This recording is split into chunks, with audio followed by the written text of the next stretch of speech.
आज के इस प्रोग्राम में सबसे पहले बात करेंगे भाग्य। What is luck?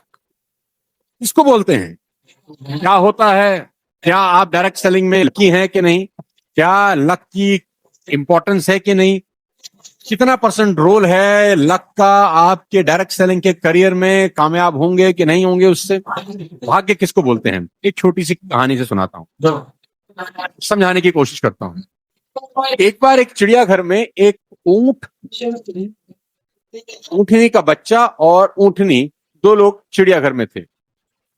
तो ऊँटनी का जो बच्चा था उसने अपनी माँ ऊँटनी से पूछा कि माँ, हमारे को भगवान ने इतने बड़े बड़े पैर क्यों दिए, हमारे को भगवान ने इतने बड़े बड़े पैर क्यों दिए हैं।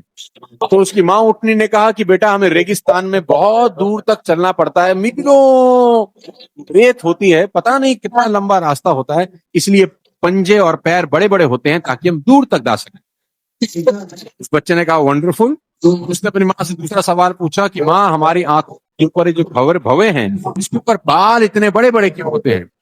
तो उसकी माँ ऊँटनी ने कहा, बेटा, रेगिस्तान में बहुत आंधी चलती है, बहुत तूफान आते हैं और छुपने की तो जगह नहीं होती। वो आंधी तूफान से भरी रेत हमारी आंखों में न चली जाए, इसलिए ईश्वर ने हमारी आंखों के ऊपर इतने बड़े बड़े बाल दिए हैं जो कि फिल्टर का काम करते हैं कि रेत हमारी आंखों में ना जाए। उस बच्चे ने पूछा, माँ, हमारे शरीर पे पीठ पर ये कुबड़ क्यों है। कहता है ना ऊँट के पीछे कुबड़ क्यों है। उसकी माँ ऊँटनी ने जवाब दिया कि बेटा, रेगिस्तान में पानी तो होता नहीं, तो पानी एक जगह जब हम पी लेते हैं तो बहुत ज्यादा मात्रा में पी के अपने शरीर में स्टोर करके रख सकते हैं, क्योंकि बहुत दूर तक पानी नहीं मिलेगा तो उसी पानी का इस्तेमाल कर सकते हैं। इसलिए कुबड़ दिया जाता है ताकि हम पानी को स्टोर करके अपने शरीर में रख सकें और जब जरूरत है इसका इस्तेमाल कर सकें। अब उस बच्चे ने कहा कि माँ, पैर तो इसलिए होते हैं कि हम दूर जा सकें। माँ ने कहा करेक्ट। आंखों पे ये बाल इसलिए होते हैं ताकि रेत ना आ सके। माँ ने कहा करेक्ट। कुबड़ इसलिए होता है कि हम पानी स्टोर कर सकें ताकि रेगिस्तान में जब दूर जाएं और पानी ना हो तो उसका इस्तेमाल हो सके। माँ ने कहा करेक्ट। अब बच्चे ने एक और सवाल पूछा। बच्चे ने कहा, माँ, फिर हम इस चिड़ियाघर में क्या कर रहे हैं। अगर पैर चलने के लिए हैं तो हम तो जा नहीं सकते। आंख के बाल अगर बर्फीला रेतीला तूफान झेलने के लिए है तो यहाँ तो कुछ है नहीं, और दूर तक जाना तो छोड़ो, यहाँ तो पानी है। तो ये सब चीजें जो भगवान ने हमारे को क्वालिटी दी हैं, उसका फायदा ही क्या है अगर हम उन सब चीजों का इस्तेमाल ही नहीं कर सकते। लेडीज एंड जेंटलमैन, भाग्य किसको बोलते हैं? भाग्य यही है कि सही इंसान अगर सही जगह पर सही वक्त पर है तो वो भाग्यशाली है। आप सबको मैं बधाई देता हूं कि आप भाग्यशाली हैं, कि आप सही लोग हैं, सही टाइम पर सही जगह पर, और किस्मत से शायद सही इंसान के सामने हैं, क्योंकि आप डायरेक्ट सेलिंग में अगले 6 हफ्तों में वो सीखने वाले हैं जो शायद हिंदुस्तान में मैंने आज तक कभी किसी को नहीं सिखाया है। You are lucky. Congratulation to you. इतनी टैलेंट हो, अगर उस टैलेंट का सही इस्तेमाल ही नहीं होगा तो उस टैलेंट का कोई फायदा नहीं, ऊँट की तरह ही है, लेकिन वो उसका फायदा ही नहीं उठा सकता क्योंकि वो चिड़ियाघर में किसी पिंजरे में बंद है। उसका फायदा उठाने के लिए हमको चिड़ियाघर से बाहर निकलना पड़ेगा, रेत में जाना पड़ेगा और अपने उस टैलेंट का फायदा उठाना पड़ेगा। तो आप भाग्यशाली हैं, आपको बहुत बहुत बधाई देना चाहता हूं। और साथ साथ बता देना चाहता हूं दोस्त, मैं जानता हूं कि बहुत सारे लोग गरीब परिवार से डायरेक्ट सेलिंग में आते हैं, मैं भी उसी में था।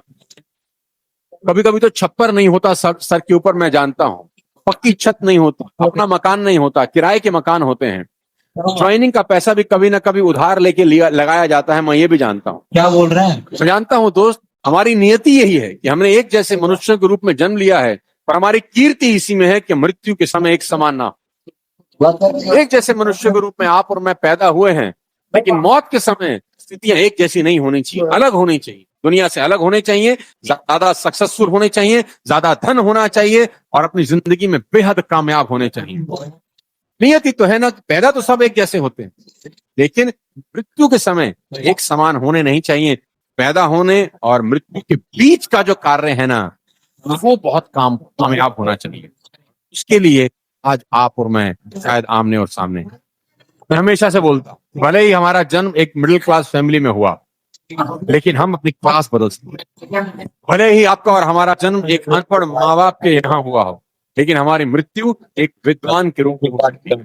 हम आने वाली पीढ़ियों के लिए उदाहरण बन सकते हैं। दोस्त, हम अब क्या हैं और क्या रहे हैं, इस बात से कोई लेना देना नहीं है कि हम क्या बन सकते हैं। हो सकता है अभी स्थितियां खराब हो सकता है अभी स्ट्रगल हो रही हो सकता है घर में अभी पैसा ना हो सकता है छत ना हो यार, किराए का मकान हो, 3 टप्पर वाली छत हो, किराए के मकान हो, स्कूटर ना हो, बाइक बिना हो, साइकिल पे चल रहे हो, ये भी हो सकता है मिडिल क्लास फैमिली में पैदा हुए हैं, लेकिन क्लास बदली जा सकती। हो सकता है अनपढ़ माँ बाप के यहाँ पैदा हुए हैं, लेकिन हमारी मृत्यु एक विद्वान के रूप में हो सकती है। आने वाली पीढ़ियों के लिए आप और मैं उदाहरण बन सकते हैं। दोस्त, मैंने भी आप ही की तरह मिडिल क्लास फैमिली से उठकर इस बिजनेस को स्टार्ट किया था। 2001 में जब मैं इस इंडस्ट्री में आया तो मेरे पे 3 लाख रुपए का कर्ज था। हमारा घर मोर्टगेज था, हमारा घर गिरवी था और 3 लाख का कर्ज था मेरे ऊपर। ये बात मैं आपको आज बता देना चाहता हूँ। और वहां से उठ के आज मैं यहाँ तक पहुंचा हूँ, और ये सिर्फ और सिर्फ एक इंडस्ट्री के कारण है, जो है direct selling. Ladies and gentleman, मैं आपको बहुत बहुत बधाई देना चाहता हूं कि आप उसी रास्ते का हिस्सा हैं जिस रास्ते पर चलकर मैं यहाँ तक पहुंचा हूं। मैं आपकी जानकारी के लिए बता दूं, आपके सामने एक शतरंज की मोहर है, शतरंज की बिसात लगी है। इसमें एक बहुत कमाल की चीज है, इसमें सबसे कमजोर हैं आगे वाले सैनिक और सबसे ताकतवर हैं पीछे वाले लोग। याद रखिए, शतरंज के खेल में आगे वाला सैनिक सबसे कमजोर होता है और राजा रानी हाथी घोड़ी वो लोग हैं जिनको भगवान ने बहुत पैसा दे पैदा किया है। ऐसे भी लोग हैं जिनको बहुत पैसे के साथ भगवान ने पैदा किया, पैदा ही करोड़पति हुए हैं। ये वो लोग हैं, राजा रानी, हाथी घोड़े ऊंट, जिनमें ताकत ज्यादा है। सैनिक में तो ताकत कम होती है। यानी एक कदम चलता है, रानी कितना भी दूर जा सकती है, ऊंट कैसे भी चल सकता है, 2.5 कदम चल सकता है, घोड़ा 2.5 कदम चल सकता है, ऊंट हाथी लंबा लंबा जा सकता है। यानी इनकी ताकत ज्यादा है और इन सैनिकों की ताकत कम है। शतरंज के खेल में ऐसा ही होता है और जिंदगी में भी ऐसा है। शायद आप और मैं इस सैनिक की तरह ही है दोस्त, जिसकी ताकत तो कम है, जिसको कुर्बान कर दिया जाता है। लेकिन इन सैनिकों में एक कमाल की बात है, इनमें एक कमाल की बात है जो इन पीछे वाली पंक्ति में नहीं है। ध्यान से सुनना, इन सैनिकों में सबसे कमाल की बात है कि कोई भी सैनिक 6 कदम दूर चल के हाथी भी बन सकता है, घोड़ा भी बन सकता है, वजीर भी बन सकता है, रानी भी बन सकता है। हाथी आखिरी तक हाथी रहेगा, घोड़ा आखिरी तक घोड़ा रहेगा, वजीर आखिरी तक वजीर रहेगा। लेकिन सैनिक मेहनत करे, 6 खाने आगे चले, वो रानी भी बन सकता है। यानी आप और मैं अगर सैनिक हैं, नो प्रॉब्लम, थोड़ी सी मेहनत करें, 6 खाने आगे चलें, इनको टक्कर दे सकते हैं जो पैदा ही करोड़पति।